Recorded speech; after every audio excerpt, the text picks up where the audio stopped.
परवा मुंबई काँग्रेसच्या अध्यक्षा वर्षाताई गायकवाड यांनी माझ्या मतदारसंघातील जुहू गल्ली एसआरएच्या संदर्भामध्ये काही बिनबुडाचे आरोप केलेले आहेत, दिशाभूल करणारी माहिती त्यांनी समोर ठेवलेली आहे। तर त्याबद्दलची सत्य परिस्थिती जी आहे, वर्षाताई ह्या आमच्या भगिनी आहेत, परंतु त्यांना ज्यांनी माहिती दिली त्यांना चुकीची माहिती दिली आणि पूर्ण माहिती त्यांच्याकडे पोहोचलेली नव्हती। त्यामुळे त्यांनी चुकीच्या प्रकारची माहिती जनतेच्या समोर ठेवली आणि त्यामुळे त्यांचीही दिशाभूल करण्यात आलेली आहे आणि त्यांनी जनतेची दिशाभूल केलेली आहे। आणि त्यामुळे या विषयातली सत्य परिस्थिती मी आता आपल्या समोर मांडतो। जुहू गल्ली एसआरएचा प्रकल्प हा सर्वप्रथम 2002-2003 मध्ये या ठिकाणी प्रस्तावित केला होता आणि प्रस्तावित केल्याच्या नंतर साधारणतः 2008 मध्ये ग्रेस युनायटेड प्रायव्हेट लिमिटेड नावाची जी कंपनी होती त्या कंपनीने हा प्रकल्प विकला। तो दर्शन डेव्हलपरला विकला आणि 75 कोटी रुपयाला हा प्रकल्प त्यावेळेला दर्शन डेव्हलपरला विकला। आता खरं तर प्रकल्प विकला म्हणजे काय, त्या ठिकाणी काही डेव्हलपमेंट झाली होती तर डेव्हलपमेंट झाली नव्हती, काही लोकांची घरं तोडण्यात आली होती आणि ग्रेस युनायटेड प्रायव्हेट लिमिटेड 75 कोटी रुपये कमवणारे त्याचे प्रमोटर हे आताचे काँग्रेसचे आमदार अमीन पटेल साहेब आहेत। त्यामुळे त्यावेळेला ते आमदार होते की त्यावेळेला कदाचित ते नगरसेवक होते किंवा 2009ला आमदार झाले किंवा आमदार असतील, पण आताचे काँग्रेसचे आमदार अमीन पटेल साहेब हे ग्रेस युनायटेड प्रायव्हेट लिमिटेड नावाच्या कंपनीचे चीफ प्रमोटर आहेत, डायरेक्टर आहेत, त्यांच्या अग्रीमेंटमध्ये नाव आहे आणि त्या कंपनीने दर्शन डेव्हलपरकडनं 75 कोटी रुपये हे घेतले।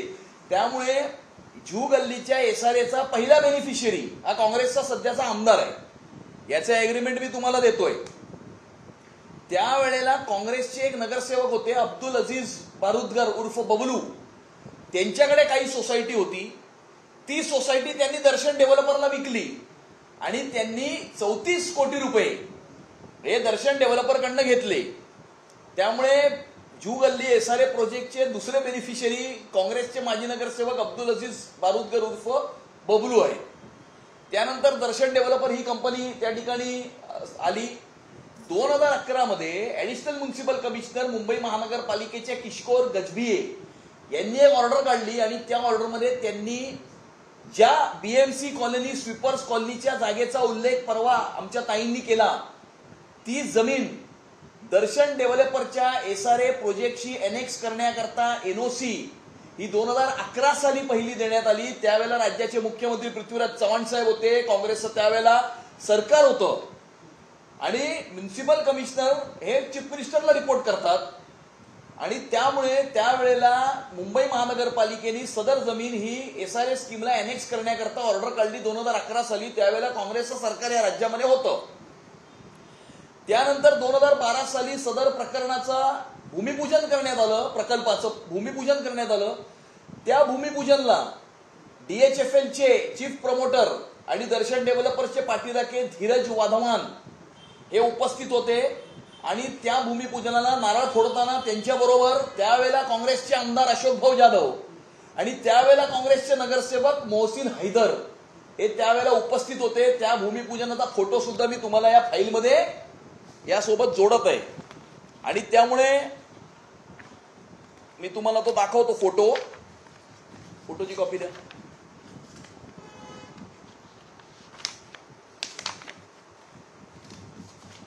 हा बघा, हा त्या भूमिपूजनाचा फोटो आहे। या भूमिपूजनाच्या फोटोमध्ये इथे धीरज वाधवान दिसतंय, भाषण करताना मोहसिन हैदर काँग्रेस नगरसेवक आणि माजी काँग्रेसचे आमदार अशोक भाऊ जाधव या परिसरातले हे भूमिपूजन करताना धीरज वाधवांबरोबर त्यावेळेला स्टेजवर उपस्थित होते, नारळ फोडताना उपस्थित होते। त्याच्यानंतर या प्रकल्पामध्ये स्कॅम झाला। 7,000 कोटी रुपयापेक्षा जास्त हे प्रेमनगर आणि जुहू गल्लीच्या एसआरए मध्ये गमन करण्यात आले। त्यामध्ये इन्व्हेस्टिगेशन झालं, इन्क्वायरी झाली, ईडीची केस झाली। त्या ईडीच्या केसमध्ये धीरज वाधवानला अटक झाली। धीरज वाधवान 2 ते 2.5 वर्ष जेलमध्ये होता आणि त्यामुळे स्कॅम झाला या प्रकल्पामध्ये। 7,000 कोटी रुपये गमन झाले। ते 7,000 कोटी रुपये गेले कुठे? प्रकल्पामध्ये कुठल्याही प्रकारची कारवाई झाली नाही, लोकांना घरं मिळाली नाही, लोकांचं गेल्या 7 वर्षापासून त्या ठिकाणी भाडं हे थकीत आहे, 500 पेक्षा जास्त घरं जुगल्लीमध्ये आणि 700 पेक्षा जास्त घरं प्रेमनगरच्या एसआरए मध्ये तोडण्यात आलेली आहेत. आणि मग हे 7,000 कोटी रुपये जे गमन झाले ते गेले कुठे? मग ते 7,000 कोटी त्या भूमिपूजनाला उपस्थित असणारे काँग्रेसचे त्यावेळेचे आमदार आणि काँग्रेसचे त्यावेळेचे नगरसेवक हे पण त्याच्यामध्ये भागीदार होते का, हा आमचा सवाल आहे. स्कॅम झाला. धीरज वाधवान जेलमध्ये गेले. धीरज वाधवान जेलमध्ये गेल्यानंतर ईडीचा स्टे ह्या प्रकल्पावरती आला. त्या ईडीचा स्टे प्रकल्पावरती आल्यामुळे 2022 मध्ये ज्या वेळेला काँग्रेसचं सरकार होतं, महाविकास आघाडीचं सरकार होतं, उद्धव ठाकरेजींचं सरकार होतं, उद्धव ठाकरेजी मुख्यमंत्री होते, त्यावेळेला मुंबईच्या महानगरपालिकेनी आश्रय योजनेच्या अंतर्गत ही स्कीम घेतली. स्वीपर्स कॉलनी एसआरएस स्कीमला अनेक्स केली होती, परंतु एसआरएस स्कीमवर स्टे असल्यामुळे ती पुढे गेली नाही आणि त्यामुळे स्वीपर्स कॉलनी डेव्हलप करायला आश्रय योजना जी आहे ती त्या ठिकाणी टेंडर काढलं. 140 कोटी रुपये खर्च करून मुंबई महानगरपालिका 479 घरं ही त्या ठिकाणी मानवणार होतं. त्यानंतर सगर प्रकल्पामध्ये एनसीएलटीच्या मार्फत, एमएनएसटीच्या मार्फत नवीन विकासकाची अपॉइंटमेंट झाली. ईडीचा स्टे, मी महाराष्ट्राच्या विधानसभेमध्ये आवाज उठवला, ईडीचा स्टे हटवण्याकरता आवाज उठवला. ईडीचा स्टे हटला आणि सदर स्कीम कार्यान्वित करण्याकरता मी महाराष्ट्राच्या विधानसभेमध्ये वेळोवेळी आवाज उठवलेला आहे. आणि ती स्कीम एमएनएसटीच्या अंतर्गत आणि एनसीएलटीच्या मार्फत एक नवीन डेव्हलपर त्या ठिकाणी अपॉइंट झाला. त्यानंतर नवीन डेव्हलपरने अशी मागणी केली की त्यावेळेला दर्शन डेव्हलपरला अशी जी काही एनओसी दिली होती मुंबईच्या महानगरपालिकेने ती पुन्हा एकदा रिइन्स्टेट करण्यात यावी. आणि त्यामुळे 140 कोटी रुपये म्हणजे आश्रय योजनेतून कॉर्पोरेशननी घरं बांधली तर 140 कोटी रुपये कॉर्पोरेशनला खर्च आणि 479 घरं ही कॉर्पोरेशनला बांधून मिळतील. या प्रकल्पाला जर अनेक्स करून जर ती स्कीम झाली तर कॉर्पोरेशनचा 0 पैसा लागेल. 140 कोटी रुपये कमी खर्च होतील आणि 600 घरं त्या ठिकाणी बांधून मिळतील.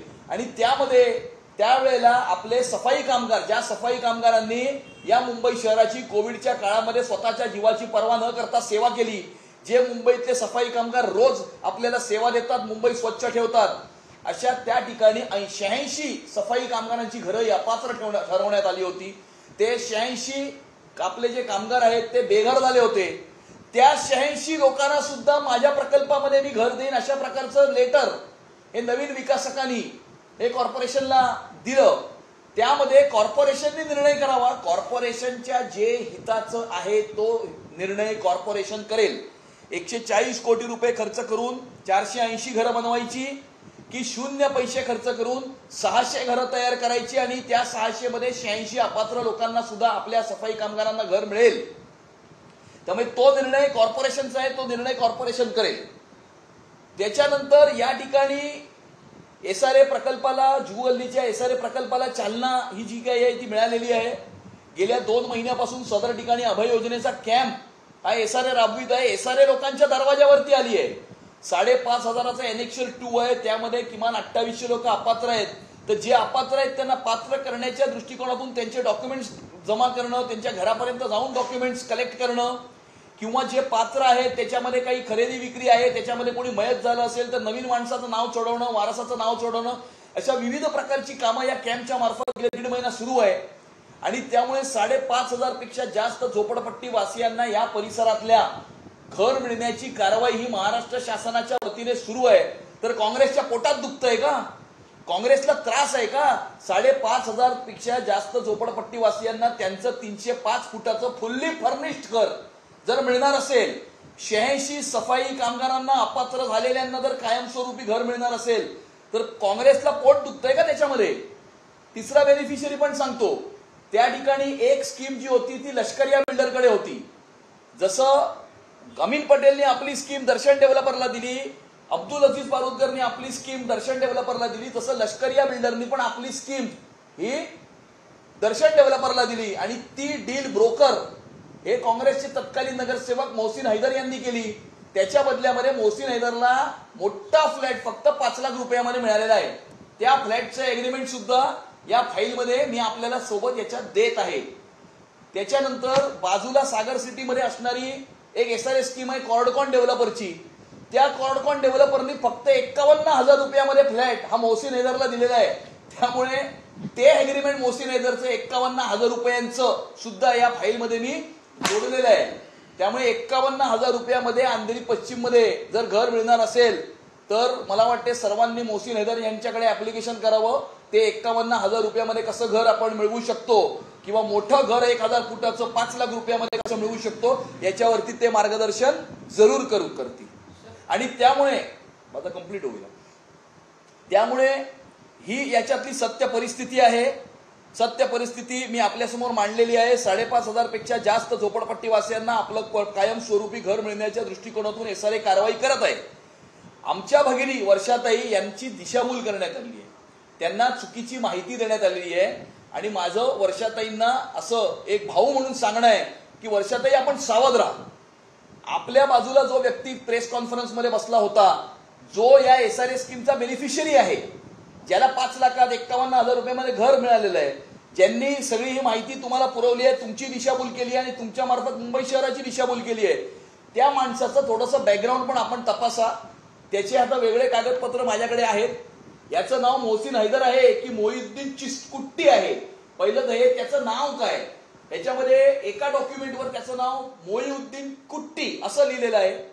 एकावरती मोहसिन अमानुल्ला खान, पासपोर्ट ऍप्लिकेशनवर नाव मोहसिन अमानुल्ला खान असं आहे.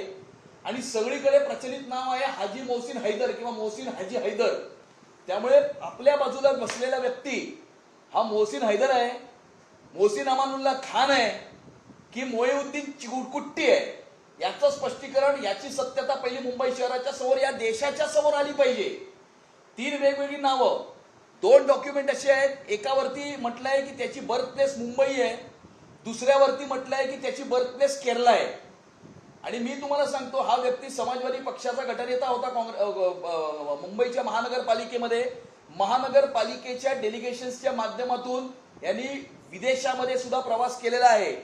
मोहसिन हाजी हैदर या नावाने हा निवडून आलेला आहे आणि पासपोर्ट मोहसिन अमानुल्ला खानचा घेऊन हा विदेशामध्ये याने प्रवास केलेला आहे. आणि मोहसिन अमानुल्ला खान या नावाच्या पासपोर्टवर तो पाकिस्तानात सुद्धा गेलेला आहे. आणि त्यामुळे हा नॅशनल सिक्युरिटीचा मुद्दा आहे. आणि याच मोहसिन हाजी हैदर उर्फ मोहसिन अमानुल्ला खान उर्फ मोहिउद्दीन कुट्टी याला 2007 मध्ये उद्धव ठाकरे साहेबांनी स्वीकृत नगरसेवक जे आहे ते केलेलं आहे. आणि त्यामुळे याचे बॅकग्राऊंड चेक याचा केला होता का स्वीकृत नगरसेवक करताना, हे बघणं आवश्यक आहे.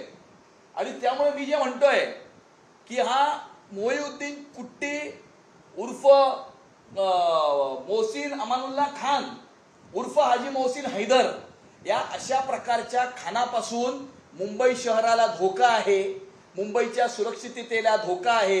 वर्षाताई, तुम्हाला सुद्धा अशा प्रकारच्या या खानापासून धोका आहे. त्यामुळे आमच्या भगिनींनी सावध राहावं. आणि माझी मुंबईच्या पोलीस कमिशनरांना सुद्धा ही विनंती राहील की त्यांनी अशा प्रकारच्या व्यक्तिमत्वाची सखोल चौकशी करावी आणि सखोल चौकशी करून याच्यामध्ये कायद्याच्या अधीन राहून जी काही कारवाई असेल, याच्यामध्ये काही चुकीचं घडलं असेल, याच्यामध्ये काही चुकीच्या गोष्टी घडल्या असतील तर त्याची सखोल कारवाई करून कायद्याच्या अधीन राहून त्याच्यावर कारवाई करावी अशी माझी मागणी राहील. आणि त्यामुळे ही सत्य परिस्थिती या स्कीम मधली आपल्यासमोर मांडली आहे. आणि वर्षाताईंना या स्कीमची माहिती देणाऱ्याची पण सत्य परिस्थिती काय आहे, त्याची खरी आयडेंटिटी काय आहे, ह्याच्यावरती पण मी प्रश्न आता विचारलेले आहेत. मला एवढंच सांगायचं होतं. आपण आता प्रश्न विचारू शकतो. वर्षाताई असं देखील म्हणतात की देवभाऊच्या सरकारमध्ये भूखंड घोटाळे होतात आहे, कारण मित्राला मालामाल करायचं नाही. हे बघा, कुठल्या मित्राला मालामाल करायचं आहे त्यांनी नाव घ्यावं ना. असं आहे की जुहू गल्लीच्या एसआरए स्कीम मध्ये ज्या डेव्हलपरची नेमणूक झालेली आहे ती कायद्याच्या अधीन राहून एमएनएसटीच्या अंतर्गत आणि एनसीएलटीच्या मार्फत ही नेमणूक झालेली आहे आणि ती कायद्याच्या अधीन राहून नेमणूक झालेली आहे. आणि अशा प्रकारचे बिनबुडाचे आरोप करणं म्हणजे वर्षाताईंना 5,500 पेक्षा जास्त झोपडपट्टी वासियांना आपलं घर मिळतंय ही पोटदुखी आहे, किंवा 86 सफाई कामगारांना आपलं घर मिळतंय ही पोटदुखी आहे. त्यांची पोटदुखी काय. आणि त्यामुळे मोठ्या प्रमाणावरती रोष ह्या स्थानिक जनतेमध्ये जुहू गल्ली आणि गिलबर्टीच्या दिसून येत आहे की आमच्या घराचं स्वप्न 20 वर्षानंतर पूर्ण होत असताना काँग्रेस पार्टी अशा प्रकारे याच्यामध्ये अडथळे आणण्याचा प्रयत्न करत आहे. आणि त्यामुळे मोठ्या प्रमाणावरती रोष हा स्थानिक जनतेमध्ये याच्यामध्ये दिसून येत आहे. आरोप करण्यात आले होते की एकाच व्यक्तीला मुंबईचे 30 एसआरए प्रकल्प वगैरे दिले जातात. नाही, हे बघा, हे बिनबुडाचे आरोप आहेत. याच्यामधले काही तथ्य असेल, काही फॅक्ट्स असतील तर त्यांनी विथ फॅक्ट्स आणि विथ डेटा आणि विथ फिगर्स बोलावं. मी आता तुमच्या समोर बोलतोय तर मी हवेत बोलत नाहीये. माझ्याकडे ग्रेस युनायटेडचा एग्रीमेंट आहे, शांती डेव्हलपरचा एग्रीमेंट आहे, मोसी नदरचं 5 लाखाचा एग्रीमेंट आहे, 51,000चा एग्रीमेंट आहे आणि मोसी नदरचे सगळे डॉक्युमेंटची झेरॉक्स आहे. त्यामुळे I am talking on basis of facts and figures. जर कुणाला आरोप करायचे असतील तर फॅक्ट्स आणि फिगर्सच्या आधारावरती आरोप करावेत, बिनबुडाचे आरोप करू नये, फेक नरेटिव्ह पसरू नये. सर, दुसरा प्रश्न घेऊया. उद्या मराठवाड्यात अतिवृष्टीमुळे एक वेगळी परिस्थिती पाहायला मिळते. उद्धव ठाकरे देखील उद्या दौरा करणार आहे, इतर नेते मंडळी देखील दौरा करणार आहे. कसा होणार? असं आहे की आज देवाभाऊंनी त्या ठिकाणी दौरा केलेला आहे. महाराष्ट्राच्या सन्माननीय मुख्यमंत्र्यांनी संपूर्ण परिस्थितीची माहिती ही घेतलेली आहे आणि त्यामुळे ह्याच्यामुळे ज्या लोकांना नुकसान झालेल्या नुकसानग्रस्त जे असतील त्यांना शासनाकडून योग्य ती मदत दिली जाईल. सर, आज ज्या ठिकाणी मदत केली जात होती त्या मदत हा विषय नाही ना. एक प्रश्न होतो. मदत केली त्यावर एकनाथ शिंदे आणि त्यांचे फोटो होते तिथे, त्यावरून रोष पाहायला मिळाला. काही ठिकाणाहून ती मदत सामग्री जी आहे ती लोकांनी माघारी पाठवली आणि त्यावरून राजकीय टीका टिप्पणी देखील केली जाते. एकनाथ शिंदेचे फोटो वगैरे लागले नाही. आता असं आहे, काही कार्यकर्त्यांनी त्या ठिकाणी काही मदतीचं सामान जर पोचवलं असेल आणि त्यांनी आपल्या प्रेमापोटी आपल्या नेत्याचे फोटो लावले असतील तर त्याच्यामध्ये काही चूक आहे असं मला वाटत नाही. परंतु त्या ठिकाणी जनताही त्रस्त आहे आणि त्यामुळे फ्रस्ट्रेशनमुळे, त्रस्त असल्यामुळे काही अशा प्रकारची रिॲक्शन लोकांनी दिली असेल. त्यामुळे कार्यकर्त्यांनी सुद्धा कुठल्या स्थितीमध्ये कशा प्रकारे काय करावं याच्यावरती थोडंसं लक्ष दिलं पाहिजे. आणि ज्या प्रकारे बेनिफिशरीज हे SRA स्कीमचे आहेत, म्हणजे मामीन पटेल साहेब असतील, अब्दुल अजीज बारुदगर असेल, मोहसिन हैदर असेल, असे वेगवेगळे प्रकार, त्यामुळे असा काहीतरी मलिदा जो आहे तो आपल्याला लाटायला मिळत नाही आता. त्यामुळे ही पोटदुखी आहे का काँग्रेसची? काँग्रेसची 5,500 पेक्षा जास्त झोपडपट्टी वासियांना, त्याच्यामध्ये 86 अपात्र झालेल्या सफाई कामगारांना घर मिळत आहे. ही पोटदुखी आहे की आपल्याला मलिदा जसा आपण आतापर्यंत लाटला तो लाटायला मिळत नाहीये, म्हणून तुमची पोटदुखी आहे. त्यामुळे नक्की पोटदुखीचं कारण काय ह्याच्यावरही संशोधन होणं आवश्यक आहे.